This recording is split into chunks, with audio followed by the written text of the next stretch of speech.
Hola, ¿qué tal?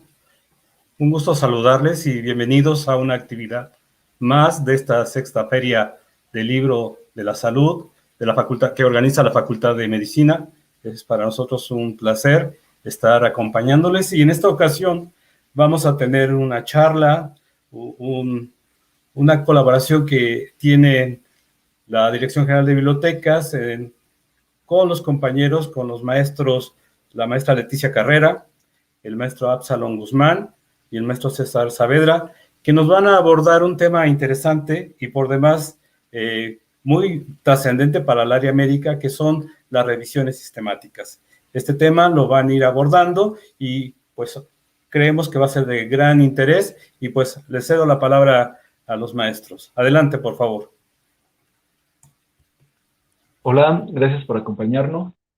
El día de hoy vamos a hablarles acerca de las revisiones sistemáticas, porque de repente hay ciertas dudas, eh, ciertas inquietudes acerca de ello. Para eso, como bien mencionó el maestro Apolinar Sánchez, me acompaña el día de hoy el maestro César Saavedra y la maestra Leticia Carrera, a quienes les saludo cordialmente. Gracias por estar aquí con nosotros. Y bueno, de repente preguntan, bueno, ¿y qué es una revisión sistemática? De repente como que hay esas dudas o no nos acaba de cuadrar todo acerca de esto.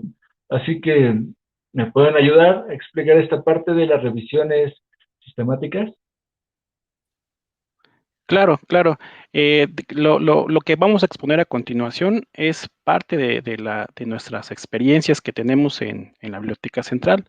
Esas son de las preguntas frecuentes que luego llegan los chicos de medicina a hacernos para saber sobre cómo buscar información, cómo buscar revisiones sistemáticas, cómo se hacen incluso, ¿no? Nos hemos metido un poco en ese tema y en alguna ocasión ya tuvimos la oportunidad de participar para realizar, pues, para contribuir a la realización de una revisión sistemática. En pocas palabras, lo que es una revisión sistemática son fuentes de investigación secundaria, así se le conoce, que sintetizan información clínica para la mejor toma de decisiones. Esto en la resolución de problemas ya en la práctica médica, ¿no? Entonces, aquí podemos abordar un poquito para que mejor se entienda también este término de investigación secundaria. Generalmente en la comunidad académica se reconocen dos tipos de investigaciones, la primaria y la secundaria.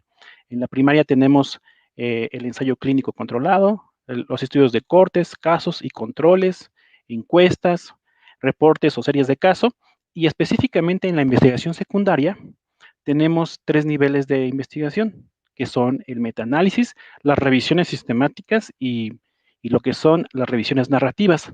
Un poco para allanar este término, platicábamos entre nosotros, pues digamos que se produce un artículo, ¿no?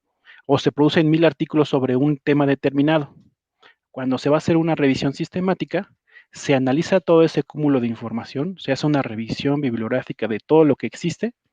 Después, con un método estructurado, se analiza al igual con un grupo de personas, y de ahí derivan las revisiones sistemáticas para sacar conclusiones en común, y que de esta manera las diferentes experiencias de todos los compañeros que hacen investigación sobre una temática, pues haya coincidencias en la toma de decisiones y se puedan, pues, mejorar en ese sentido la salud de la comunidad en general. ¿Cómo ven esto, Leticia? Quiere decir que una revisión sistemática nos ayudaría, como por ejemplo, un banco de unos 200 artículos, a lo mejor hoy en día en materia de COVID. Podríamos a lo mejor de estos 200 artículos analizar y ver qué fue lo que dejaron fuera, en qué cosas se repite algún tema, algún medicamento, alguna condición. Eso significaría que realmente una revisión sistemática nos ayuda a reevaluar la información ya publicada y a lo mejor encontrar alguna beta de oportunidad para seguir la investigación, César. Así es, efectivamente, con toda la razón, vas a encontrar no solo aciertos y coincidencias entre los estudios, también se encuentran sesgos en la investigación académica que son demasiado importantes para seguir la investigación clínica, ¿no? Entonces, en ese sentido, pues, es muy importante hacer este tipo de revisiones en la literatura científica, pues tienen mucha relevancia y pues en concreto eso es lo que son.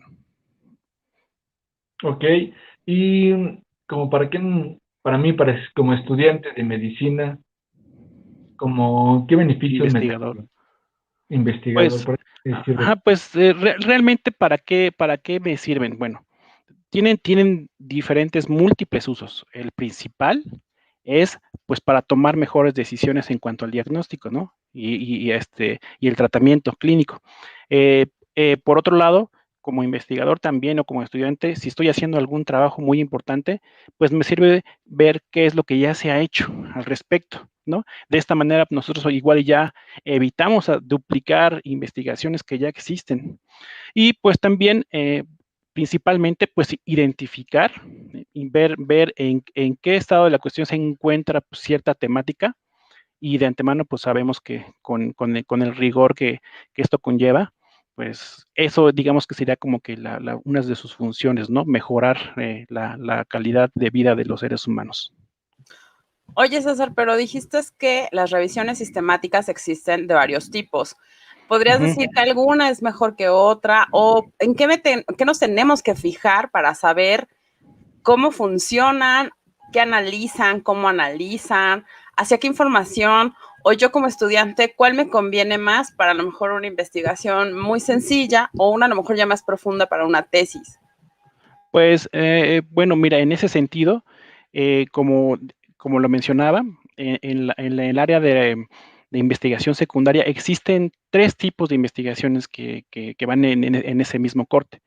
Uno, el más importante, la información más importante, pues digamos, es la creación de metaanálisis. El otro tipo, digamos, sería la revisión sistemática y también hay un tercer tipo que es la revisión narrativa. Esos serían, digamos, los 3 tipos de investigaciones que más o menos llevan a esa misma tendencia de investigación, ese mismo corte, misma metodología, más o menos por ahí. Así van, esa es la tipología. Ok, bueno, y nosotros como bibliotecarios, bibliotecólogos o como parte de la biblioteca, ¿cómo nosotros podemos apoyar o qué papel jugamos dentro de estas eh, revisiones sistemáticas? Bueno, por ejemplo, como lo había mencionado, pues una vez participamos en la revisión de la literatura, en la búsqueda de información. Tuvimos incluso una invitación por la Secretaría de Salud para hacer la revisión de una fórmula de búsqueda, donde nos dimos a la tarea de verificar que realmente los resultados que ellos habían obtenido eran pues todo lo que se había acaparado, ¿no? Entonces, pues ahí nosotros nos dimos a la tarea, como biblioteca, a evaluar la búsqueda que se estaba haciendo, a replantear la búsqueda, a reestructurarla para presentar pues otro tipo de resultados. Y en ese sentido, pues nos dimos cuenta que eh, la biblioteca pues tiene una gran aportación, no solo porque nosotros generalmente pues hacemos muchas búsquedas y pues tenemos el conocimiento de cómo se estructuran, cuáles son los operadores que requiere cada tipo de base de datos. Estamos en contacto con herramientas informáticas y analíticas para poder estructurar realmente una búsqueda. Y pues nosotros hacemos también una pequeña aportación en ese sentido y hacemos búsquedas y contribuimos para que se extienda un poco más este tipo de búsquedas y además también participamos en la parte de recuperación de información, porque también eso es una parte muy importante. Dentro de todo esto, también cabe mencionar que luego a veces hacemos la petición de saber qué van a hacer, si van a hacer un metaanálisis, que es, digamos, el estudio más crítico que se hace con más alto criterio de selección, de metodología y de rigor, si van a hacer una revisión sistemática o si van a hacer una revisión narrativa. En ese sentido, aquí la diferencia eh, radica en el rigor académico que se tiene, en el rigor metodológico. Entonces, es muy importante que nosotros tengamos claro qué se va a hacer, cuáles son sus objetivos, qué es lo que están buscando, que nos pasen lo que ya tiene y nosotros hacer una comprobación dentro de la biblioteca de la terminología, de la estructura de su búsqueda, el replanteamiento de lo que nosotros le vamos a presentar y pues la presentación de resultados para que ellos pues hagan uso después de la cadena de seguimiento de este proceso de lo que sigue, ¿no? Pero prácticamente como biblioteca nosotros tenemos esa participación, verificar las búsquedas, replantearlas. Luego hay veces que, por ejemplo, ciertos sectores nos piden esa tarea porque ellos no cuentan con bases de datos como las que nosotros tenemos. Entonces esto, nosotros pues ahí abonamos un poquito más, ponemos nuestro granito de arena, gracias a la contratación de las bases de datos que tiene la UNAM, o incluso con los contactos que nosotros tenemos para que tengamos acceso a otras bases de datos que son muy relevantes para hacer búsquedas en revisiones sistemáticas. Y pues sí generamos un valor agregado en este sentido, porque obviamente al abrirles la panorámica de búsqueda y de recuperación de información, pues el nivel de credibilidad de la revisión que se esté haciendo, o del metaanálisis o de la revisión narrativa, pues va a crecer, ¿no? Se va a aumentar realmente su credibilidad y pues el grosor el alcance de su investigación. Entonces, César, lo que nos estás comentando es que, por ejemplo, si vamos a hacer una revisión sistémica a nivel metaanálisis, revisión sistémica, en primer lugar es un equipo el que colabora, ¿no? Así Desde los expertos y, bueno, ya nos contarás a lo mejor qué otro más integra además del bibliotecólogo, el especialista en la búsqueda y recuperación de la información. Pero me estás diciendo entonces que a lo mejor la revisión narrativa sí podría ser un trabajo, un estudio, un análisis que lo puede hacer cualquier alumno de la Facultad de Medicina. Pues así como cualquier alumno, no. O sea, no está, digamos, prohibido de que lo pueda hacer, porque se puede hacer. Pero la revisión, por ejemplo, en este caso, como la que comentas, la narrativa, generalmente la hace un experto en la temática. No cuenta con el rigor metodológico de lo que es un metaanálisis y una revisión sistemática, pero cuenta pues con la credibilidad del investigador que la está desarrollando. Entonces, él selecciona los recursos o a veces nos da la tarea a nosotros para que hagamos esa revisión y él lo que hace es hacer una evaluación de lo que nosotros le damos o lo que él hace, dependiendo si tiene las habilidades, y pues emite un juicio, ¿no? Una conclusión o una recomendación a partir de su expertise. Entonces, por eso, digamos, así como las menciono, metaanálisis, revisión sistemática y revisión narrativa, en ese orden tienen también de importancia y aparte de nivel de rigor. Entonces, he visto, por ejemplo, te digo que no está prohibido o no quiero decir que no pueden hacer los alumnos, porque he visto revisiones sistemáticas que hacen los alumnos, pero a veces como desconocen los procedimientos que existen para crearlas, luego a veces he visto revisiones sistemáticas que nada más se incluían puras tesis, o he visto revisiones sistemáticas que nada más se hacen con PubMed, nada más con PubMed. Entonces, he visto revisiones sistemáticas y que están publicadas, y que tienen esos sesgos, ¿no? Que desconocen, por ejemplo, los criterios que están marcados por instituciones de gran renombre para hacerlas. Entonces, digamos que no está como que vetado de que la pueda hacer un alumno, lo puede hacer siempre y cuando, pues, siga los criterios e incluso invite a otras personas que sean expertas en el tema para que realmente verifiquen que lo que está haciendo es correcto. Ok, o sea, en este caso estoy diciendo que lo ideal para una revisión sistemática es que esté elaborada por expertos en la búsqueda de información, expertos metodológicos y expertos en el área, para que se hagan las comparaciones de todos estos parámetros que se van a llevar a cabo para al final sacar esta relación, ¿cierto? Sí, cierto. O sea, eso es muy cierto. A veces, generalmente la hacen diferentes expertos, como lo acabas de mencionar. No dudo que una persona pueda hacer todo este trabajo, pero realmente es muy exhaustivo. Hay revisiones sistemáticas que pueden durar meses, ¿no? Entonces, imagínate si lo hace una persona, imagínate la gran tarea que tiene que hacer.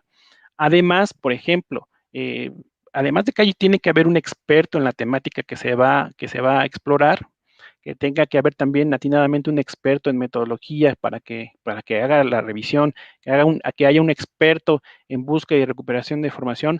Además, también generalmente se requiere de un experto que sepa estadística, porque eso ayuda bastante. No dudo que, pues, por ejemplo, un investigador médico tenga todas esas habilidades, puede ser, y sí es correcto, pero generalmente, pues, luego hay muchas personas trabajando a nivel internacional, incluso, desde diferentes países para hacer una revisión sistemática.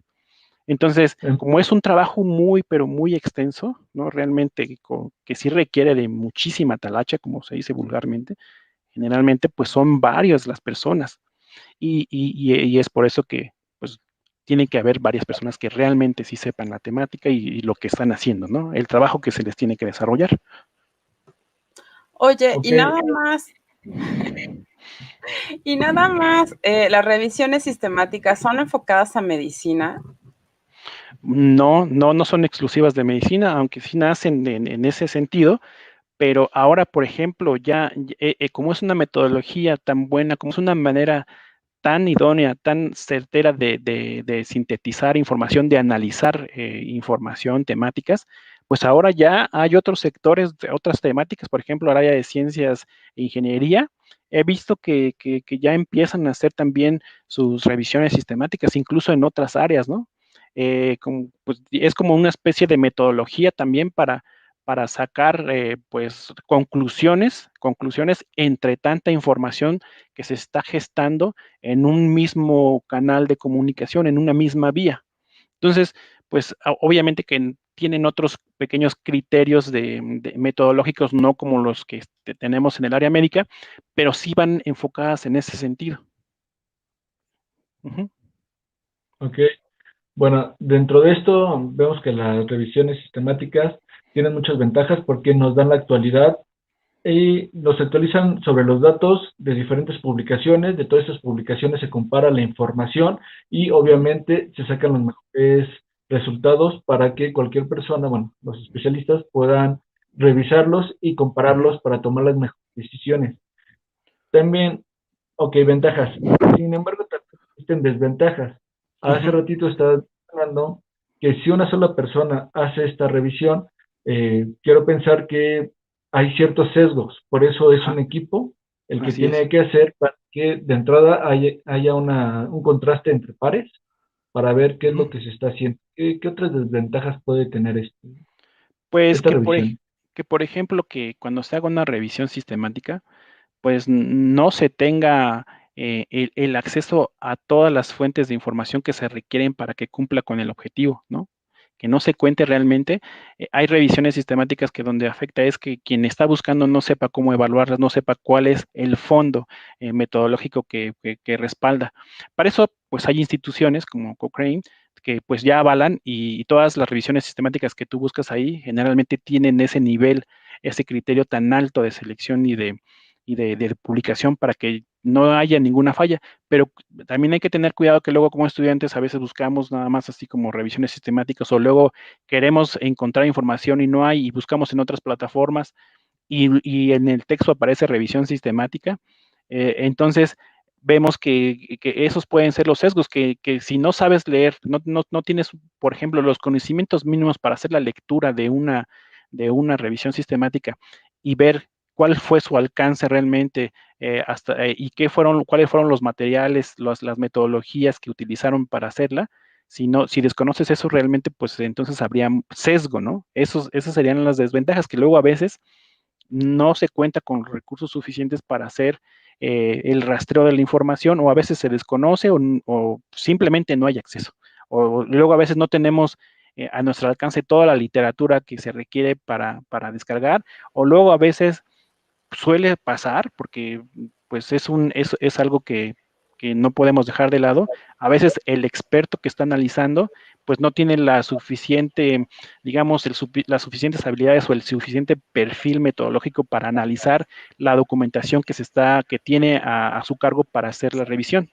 Entonces, hay veces que tienen debilidades en la metodología, ¿no? Y si tú no sabes por ejemplo, distinguir dentro de un documento siquiera su estructura mínima y conocer los formatos básicos como el INRIT, por ejemplo, y saber analizar un documento, eso puede también tener sesgos para que no se tome en cuenta a lo mejor un documento que es importante o varios documentos. Pero bueno, todo eso se tiene que ir preparando, se prepara todo un modelo de trabajo para que se siga rigurosamente paso a paso cada uno de los requerimientos.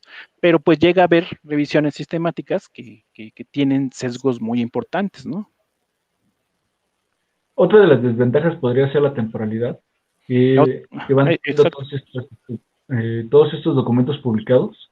Sí, sí puede ser, ese puede ser también un factor importante que pues se esté tomando, digamos, un periodo y que no se haya actualizado la información y que se tome esa información como verdadera. Entonces es también todo un proceso. Eso también es muy relevante. Bueno, aquí más bien la reflexión sería entender la temporalidad como que a lo mejor comprender cómo se resolvió la situación en un momento y de ahí la reflexión justamente para el impulso de la ciencia, reflexionar qué sesgo no se tocó en ese momento que se podría retomar como una solución, como se ha hecho con el COVID, ¿no? Se ha comparado con otras enfermedades y se ha buscado nuevas soluciones, incluso con lo que ya había temporalmente antes. Justamente aquí más bien la pregunta sería, entonces, ¿cómo saber, qué consejos le darías a cualquiera, ¿no? De cómo encontrar una revisión sistemática que realmente pueda citarse como un documento de investigación o que aporta a la ciencia un nuevo conocimiento. Sí, de hecho ya hay una página que está a nivel, bueno, en español, a nivel Latinoamérica, pero que está avalada por la gran biblioteca que se llama Cochrane, y pues esa es la entidad a nivel internacional que hace la validación de estas revisiones sistemáticas. Y en ese portal uno puede encontrar una infinidad de revisiones sistemáticas y tendríamos que tener la claridad que pues esa es una entidad de las entidades más importantes que existen para poder hacer la validación y la publicación y la difusión de las revisiones sistemáticas. Oye, César, adelante, Absalón. No, por favor, adelante. Y para darnos una idea de más o menos todo lo que implica metodología, ya nos hablaste del nivel de expertise que requieren, pero ¿cuál sería como una estructura general que debemos encontrar en una revisión sistemática o qué necesitamos plantearnos como equipo de investigación para realizar una revisión sistemática? Bueno, mira, son varios pasos, pero lo principal, digamos, es que debes de formular la pregunta, ¿no? La pregunta de investigación. Esta pregunta tiene una cierta estructura. Incluso hay unas siglas que dicen que tiene que tener la estructura PICO, ¿no? Los médicos sabrán mucho mejor de esta estructura, ¿no? Una vez que tú tengas estructurada, avalada ya esa pregunta, que tengas todas tus digamos, tus variables detectadas, todo ya detectado, identificado, lo que tienes que hacer, pues, es verificar que esa pregunta no se haya respondido, ¿no? Una vez que tienes esa pregunta, pues tienes que verificar en las búsquedas que no se haya respondido, que ya no haya un trabajo similar, y siendo así, pues el paso que sigue, una vez que no detectas nada, pues generas un equipo de trabajo donde generalmente se hace una planificación para determinar los criterios de elegibilidad, ¿no? Dentro de tu revisión sistemática, donde también se va a planear el tipo de metodología que se va a utilizar, ¿no? Y donde también se va a determinar, se va a empezar a llevar un control de las búsquedas que se tienen que hacer y de las fórmulas de búsqueda que se tienen que realizar. Incluso ahí ya en este ambiente médico, ya hay, se comparten ciertas fórmulas que ya están estructuradas. Entonces, muchas veces también se pueden recuperar esas fórmulas, hacerle unos pequeños cambios y pues aplicarse en las bases de datos que son, digamos, las más importantes para hacer este tipo de revisiones, ¿no?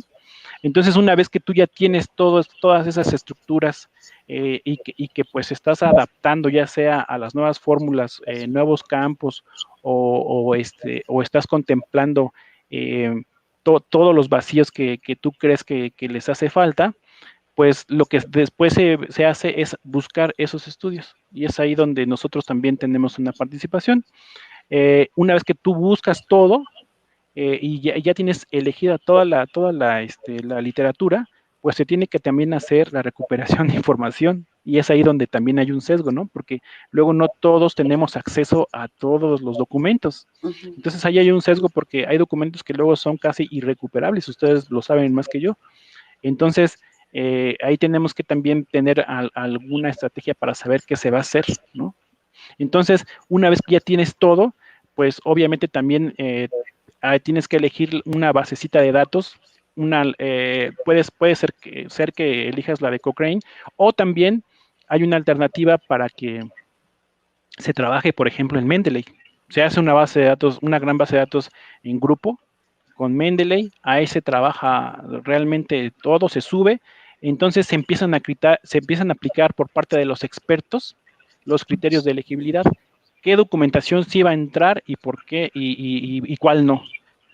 Empiezas a aplicar qué tipo de investigación es, qué tipo de metodología utilizó, su orientación, sus sesgos, si realmente tiene credibilidad, si no tiene credibilidad, si se descarta, si no se descarta.